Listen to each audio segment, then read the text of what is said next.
Welcome to the Best Little Town Podcast, your go-to source for everything happening in the town of Bedford's local government. Whether it's new initiatives or important decisions shaping our town's future, you'll hear it right here. This podcast is dedicated to keeping our residents informed and engaged. Greetings and welcome to the September 10th, 2025 edition of the Best Little Town Podcast. This is a program brought to you by the town of Bedford in conjunction with our partners at Media Squatch to recap the events of town council meetings and provide information about the activities of town government. My name is Bart Werner. I have the privilege of serving as the town manager of Bedford and joining you this morning on the 10th because we had a meeting last night on Tuesday, September the 9th, which I'm here to recap. Prior to the regular meeting last night, Town Council had a work session with Downtown Strategies. That's a consultant that is working on a 5-year action plan with several points designed to make improvements, improve awareness, and provide better support for activities in our downtown or centertown area, however you wish to refer to it. That work session kicked off at 6 o'clock p.m. We did record and we also streamed that for the benefit of those who were not able to be there presently. But also, just a little background, that this plan and these consultants were funded through a grant received by the Federal Department of Agriculture. So we got the benefit of their insight and their recommendations at no cost to the town in terms of the expenditure that was put out.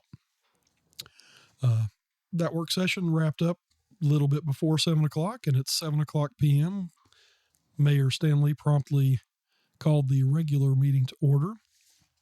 The first item of administrative business dealt with allowing Councilman Todd Foreman to attend via remote connection due to work commitments he had in Wisconsin. So Todd actually joined us on the computer screen last night virtually.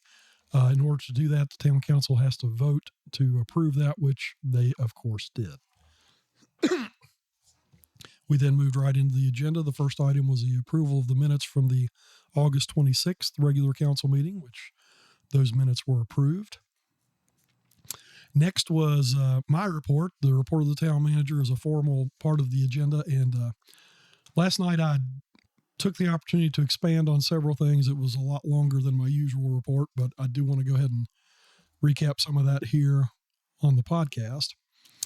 Beginning with the fact that at our last council meeting, I reported that the town had been awarded a Certificate of Excellence in Financial Reporting by the Government Finance Officers Association. Since that time, we were notified that we have also been awarded the Distinguished Budget Presentation Award from GFOA. And once again, I passed along my thanks and recognition specifically to Ann Cantrell and all members of the finance department in particular for that recognition. Next, I noted that town staff is already beginning activity related to development of the fiscal year 26-27 annual budget. Of course, if folks don't know, our budget year runs from July 1st to June 30th, but the preparation for that work takes place well in advance of the actual adoption and effective dates. I felt compelled to provide some additional information last night, mainly a reminder that the town will be experiencing a loss of $750,000 of revenue related to the reversion process effective July 1st, 2028. This is money that was really provided as an incentive by the state related to the reversion process. The reversion took effect July 1st, 2013. As part of that, every year since then, we've received $750,000 a year through the county based on the funding formula for schools when we were an independent city. That money, again, goes away July 1st, 2028, and that's a very significant factor for us as we plan for the future. Effectively, we need to plan for when that money goes away and to absorb that otherwise into our budget. And we have begun that, but I wanted to provide some greater details for our plan to deal with it. First is the expansion of the Business, Professional, and Occupational License Tax, or BPOL. We have expanded that to include just about every building that's eligible according to state law. That's been increased over the past couple of years on an incremental basis. Beginning the 2026 calendar year, there will be some more people who will be paying that tax, and they will receive notification of that probably beginning around January or shortly thereafter. The next part of the plan for absorbing the loss of the revenue is retirement of general fund debt, which is scheduled to coincide with the fiscal year beginning July 1st, 2027. Layman's terms, all things being equal, we were scheduled to be debt-free as of 2027. However, I had to provide an update on that particular facet.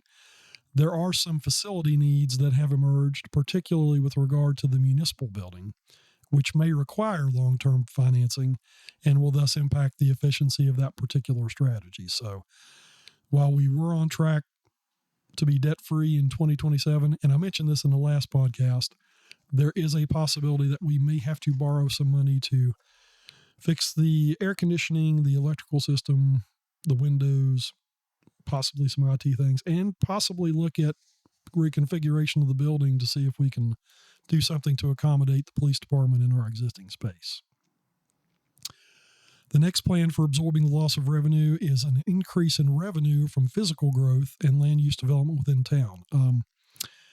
We're monitoring this closely, but last year we noticed a 1.4 increase in our real estate tax revenue, and we attribute that purely to the new construction that has taken place and has joined the tax roll since then. And in my time here, this is the first time we've observed that kind of increase. So we talk a lot about promoting growth and the benefits of that and the tax revenues associated with that. Frankly, it's not something that we have observed locally before, but we are starting to see it, so that if we have the growth, that does help us with this deficit.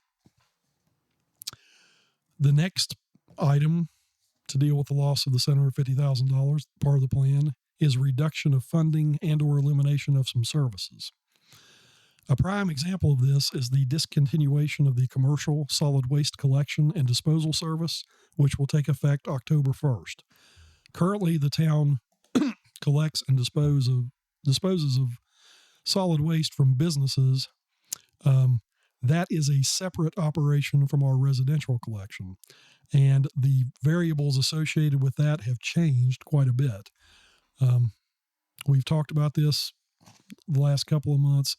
We know we've created some problems for some folks and some aggravation as a result of it, but the main reason for this change is that the costs associated with that service far outweigh the revenues that we currently charge.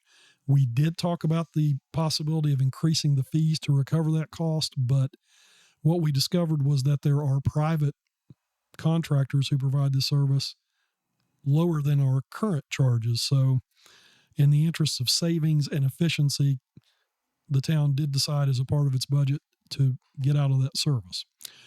Also, I'll mention this is an inconvenience for our businesses, and we are very regretful about that. It impacts the town as well. So when I say commercial services, the town is a business also. So I was just talking to Ann Cantrell today about the fact that we have to find another hauler for our trash because we're not providing that service to ourselves. Getting out of the commercial trash business, again, that effective date is October 1st, also allows us to get out of some operating costs related to disposal. Again, the collection costs are not nearly as onerous as what's behind it in terms of disposal.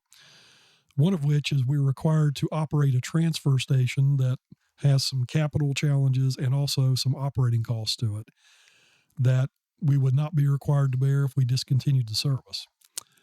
We intend to present a draft of a request for proposals related to the possible sale of the transfer station that we currently operate on Orange Street. And of course, the proceeds from that sale would again be applied, at least on a one-time basis, towards the loss of that $750,000 that I'm going to keep referring to. Another aspect of our strategy is to pursue greater efficiency in our staffing. This actually is an ongoing effort. Not many people are aware of that. In fact, most of our current employees are responsible for several duties in addition to their specific job titles. Last night, I mentioned Mary Zirkle mainly because she happened to be sitting across the council chamber from me at the time.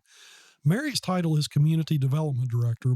What people don't realize is that encompasses responsibility for economic development, planning, and zoning administration, which, if you look at other organizations, certainly organizations that are larger than us, but even some towns of comparable size, those are oftentimes separate jobs. And Mary is actually performing those tasks under one umbrella and wearing one hat.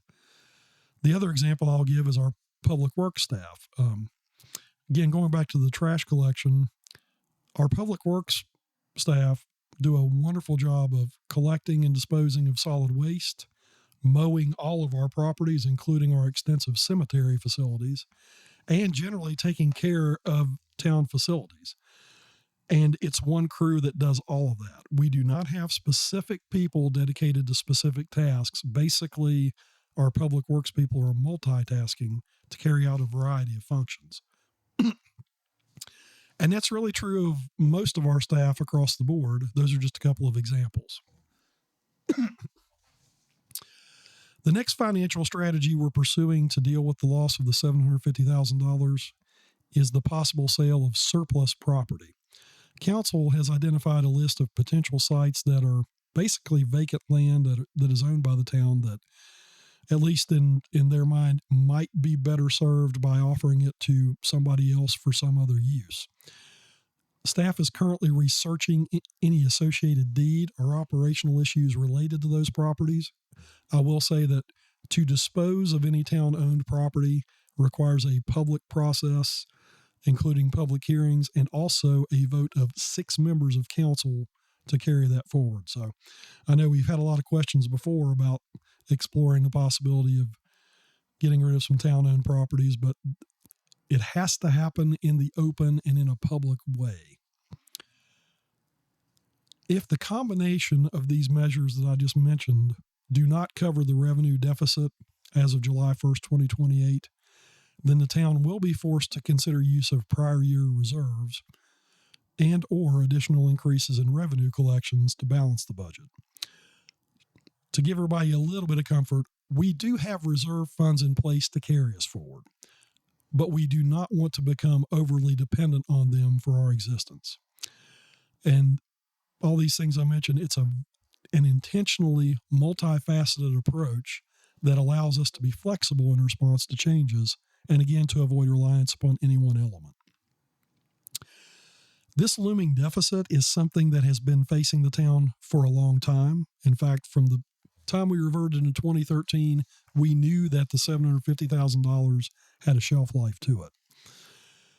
The inability to address it sooner than now is already forcing some rather difficult choices that we have to make, including increased revenues and reduction of service levels. In the meantime, we also have to address some here and now types of challenges and continue to plan and move forward. This is reflected in activities such as pursuit of a passenger rail station. Also, in our presentation at the work session, our consultants recommended possibly creating a position dedicated to downtown issues. So, yes, we know that this deficit is coming, but we also need to continue to provide an acceptable level of service and continue to keep moving forward. I think last night I said we can't just sit still and allow things to happen and react to them. We're trying to get ahead of them so we provide the level of service that people expect, but we also want to be clear in our explanation of the changes that might be impacting that. On the other hand, it's not all bad news. If we can effectively absorb this loss, this deficit prior to 2028, that implies that we will be better positioned to address identified priorities within a shorter span of time. To expand upon that, we're going to get $750,000 next year and the year after that. If we can find a way to absorb that in the current year budget, that means we can take that money and dedicate it to things like capital, park improvements for one example. And then also kind of be ahead of the curve and avoid a cliff, certainly in 2028, but calibrate things in terms of our services ahead of time, so we'll be in even better position to move forward and provide the level of service that our citizens demand. The next item in my report was a notice that the electric service switch for Bedford Memorial Hospital is scheduled to begin at 8 a.m. on Friday, September 12th. This relates to the installation of some redundant generator facilities for the hospital, which are designed to make sure that the hospital is able to operate continuously. Of course, that's part of their mission and their operating goals. This has been accomplished through a grant that the town applied for on behalf of the hospital through the Federal Emergency Management Agency. We were able to act as the go-between between the hospital and FEMA because we were the eligible party. And again, it's designed to preserve and maintain the operating efficiency of this very crucial element of our community. Again, there's work scheduled to begin at 8 a.m. on Friday, September 12th. There should not be any impact upon the neighbors around the hospital, but we wanted everyone to be aware of the work just in case there's a blip, because what we find oftentimes, particularly in the electric operation, is that we go out to fix one problem, but we discover some other things. And once we've started working on something, we can't stop what we're doing because that, frankly, isn't safe and is actually more disruptive. And we're aware that that has created some angst for our customers sometimes, particularly in residential situations where we run into issues where we have to keep working on something and we have not been able to stop and notify people. But that's the explanation why. I also announced last night that the Centerfest event, which is presented by the Central Virginia Business Coalition, will take place on Saturday, September 20th from 10 a.m. to 4 o'clock p.m. And the last part of my report last night was a very pleasant one for me. I was able to introduce a new member of our team here at the Town of Bedford staff. Mr. Chase W. Mann recently joined the Town of Bedford as a Treasury clerk, bringing a strong commitment to public service and community engagement. After serving in the United States Army from 1999 to 2012, he returned to South San Francisco, California, where he earned a double degree in international business and business finance from San Francisco State University. Chase has since worked in real estate as a licensed realtor, property manager, and association manager. He holds a certified manager of a community associations designation and a certificate in commercial real estate from San Francisco State. Outside of work, Chase is a devoted husband to his wife, Leah, and proud father to his son, Isaac, and daughter, Joelle. He's excited to call Bedford home and looks forward to contributing to the town's continued growth with integrity and enthusiasm. And in addition to the fact that he is an employee of the town, he is also a citizen of the town. And as I pointed out a little bit tongue-in-cheek to the council, a voter. That concluded my report again, which was a little bit longer than usual. Perhaps I talked longer than I should, but did want to particularly get the information out there about the plans to address our budget challenges. Next was appearances before council. We had two. Reverend Dan Steele appeared. He read scripture from Acts chapter 17, verses 29, and Colossians chapter 1, verses 15. He expanded a little bit on those passages, but the point of his comments was to give glory to God for all things and to note that we are blessed in all of our activities and our existence by his will. And following up on that, he offered a prayer for council and the community. The next person to appear before council was Tracy Davis, who is a resident of Forest Road. She extended her thanks to town council and staff for the recent speed limit change on Highway 221 and reducing the speed limit in that area to 35 miles per hour. She shared her view that she was sorry to hear that council is taking heat for that decision, and she expanded on that just a little bit. And she hopes that people will be a little bit kinder in their treatment of our elected officials and also their neighbors and each other in general. She did raise a concern about some remaining issues that could be addressed with signage related to some blind driveways and a curve. On an editorial note, I will note that those are things that we are already working to address, and I think our police chief spoke to her after the meeting about that particular concern. The next item of business was council comments. Began with Councilman Stacey Haley, who thanked all the people who were personally present in attendance at the meeting, and he also extended his thanks to staff and employees for their efforts, and in particular welcomed Mr. Mann to staff. Councilman Todd Foreman, who was attending remotely, again thanked everyone who was physically present,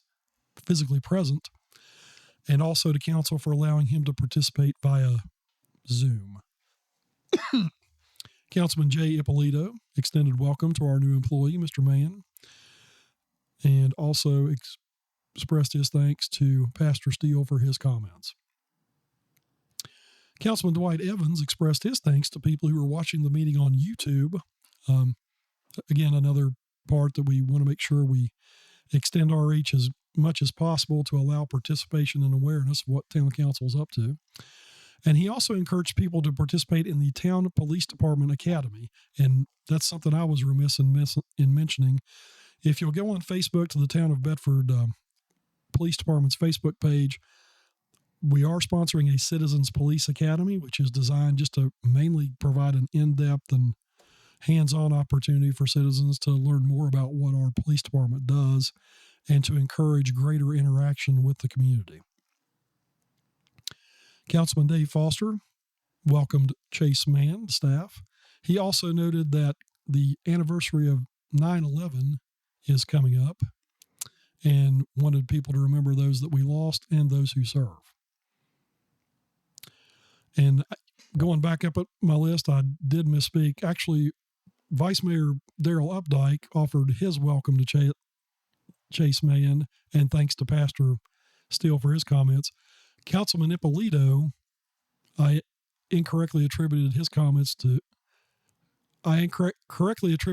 Updike's comments to him. Councilman Ippolito had also welcomed Chase Mann and extended his thanks to the people who were attending. So I apologize for that little glitch in reading my own handwriting. Finally, Mayor C.G. Stanley extended his thanks to Ms. Davis for her comments. In addition to her comments about the speed limit change, she also had some nice things to say about town staff, which we certainly do appreciate. And CG expanded on those just a little bit. CG noted that back on August 27th, he attended an event at the Welcome Center sponsored by Senator Mark Warner related to the broadband activities within Bedford County, and congratulating the folks at that level for providing that level of service. Later that afternoon, he attended an update on the town's comprehensive plan, which was presented by our consultants, EPR. On September 4th, he attended a candidate forum at Liberty Middle School, sponsored by the Chamber of Commerce, and he was actually invited to give some comments about community engagement and some things going on in town, and mentioned he was grateful for that opportunity. That concluded that portion of the agenda. There were no council committees who have met to report. There was one revision to the agenda offered by Vice Mayor Updike. That was discussion of possibly renaming the town of Bedford, and that was added as the last item of new business, and we'll cover that shortly as we dive back into the regular meeting agenda. There was no old business. The first item of new business was a proclamation honoring Ms. Frances Coles. Frances had served faithfully on the city and later the town planning commission, as well as on the redevelopment and housing authority for almost 30 years. I came to Bedford in 2000 and she was already there as a member of the planning commission. Apparently she began in 1996 and just very recently stepped away from the position because she had to move out of town. But Councilman C.G. Stanley read a proclamation honoring her for her many years of service and dedication to the town, and it's a lovely thing. I would encourage everyone to go online and view the video, but we joined CG and everyone else in just thanking Frances for her dedication and service to the town in those direct roles, and just also being an excellent citizen and a great neighbor. The next item of new business was participation in a regional water supply plan. I'm going to summarize this by saying that this relates to a mandate from the Virginia Department of Environmental Quality regarding regional water supply planning. When I talk about regional water supply, it's basically addressing rivers and streams and the impact of utilities that draw on that to make sure that they don't affect the nature, quantity, and quality of those streams. What's interesting about that is these regulations apply to the localities that are adjacent to those streams and not necessarily to utilities or authorities who are actually directly involved in that.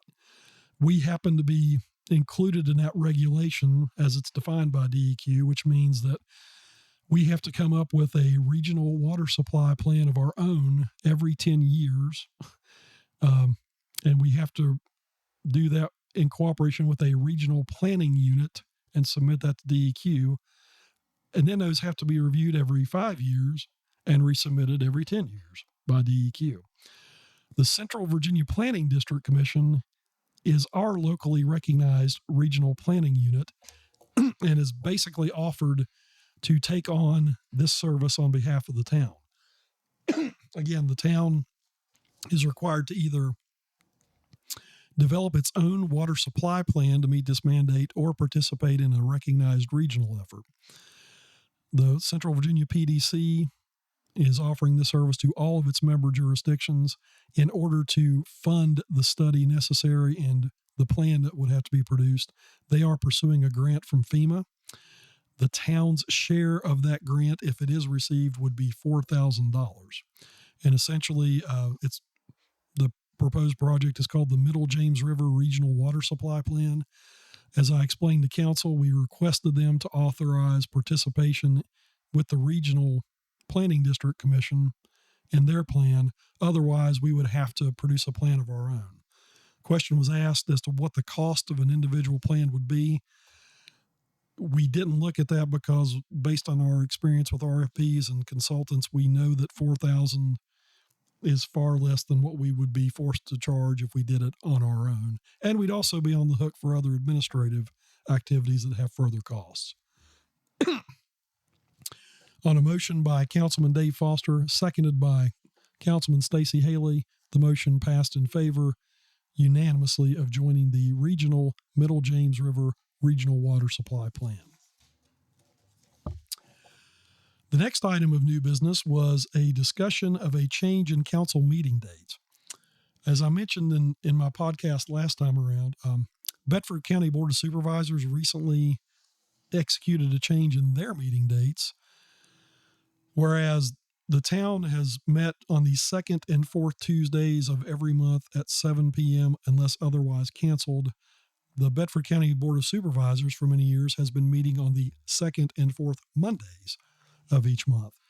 Very recently, the Board of Supervisors changed that to coincide with the second and fourth Tuesdays, which meant beginning last night that the Board of Supervisors meetings were taking place at exactly the same time as town council meetings. We as staff brought that to the attention of town council because obviously we thought there was a concern about the ability of our citizens to attend the meetings of all of their duly elected local officials, and to suggest that we probably need to consider a change in response. And so in order to initiate that process, I mentioned we came up with the notion of possibly changing our meeting date to the third Wednesday of each month, and also the possibility of changing to one meeting per month. And that's something, again, that council has communicated to, that staff has communicated to council. But in order to kind of clarify that last night, we put the idea out to council for discussion. There was a lot of robust conversation amongst council members. A lot of questions about why we need to move our date. A lot of questions about why the county moved their date without consulting us. And then obviously because our council members do receive a stipend, but, really they're not really compensated according to what they do. So it is something of an effort and expense for people to step up and be willing to serve on council. And obviously any change is going to be inconvenient. So We talked a lot about the rationale behind meeting instead of twice a month, once a month. Then it became a matter of finding dates that would work for at least a majority of council members, if not all. They talked about it quite a bit, and council was unable to identify a consensus on a particular date that met everybody's needs. And as we mentioned, this was a discussion item only. In order to make this change, that requires an amendment of the town code, which involves a public process. During the meeting, I mentioned I thought that requires a public hearing. The town attorney advised that it does not. However, I don't mind going on record here saying that I think a public hearing is a good idea, just in general, to make sure we clearly communicate with our citizens and receive their input. Ultimately, the mayor directed us to just kind of sit back and think about it some more. And there was no consensus on that. I will say in subsequent conversations, we're probably going to add that as an item of formal business in October, so then they can actually debate it and hash it out. Again, one possibility is that there's no change at all, but that doesn't address the conflict with the Bedford County Board of Supervisors meeting. The last item of business was the added item, and that was discussion regarding changing the name of the town of Bedford. That was introduced by Vice Mayor Updike, and he spoke extensively on that subject, noting that the name of our community has changed at least 3 times in its existence. People may not know this, but we were originally incorporated as the town of Liberty back in the 18th century to serve as the county seat of Bedford County. The name Liberty was kind of reflective of our recent status as an independent nation. Beyond that, we were then the town of Bedford City, and then ultimately the town of Bedford. So again, you can watch the video for Daryl's presentation and his discussion of that. He saw it as a rebranding opportunity. There were a lot of questions, obviously, about that, particularly about the process and how much it would cost.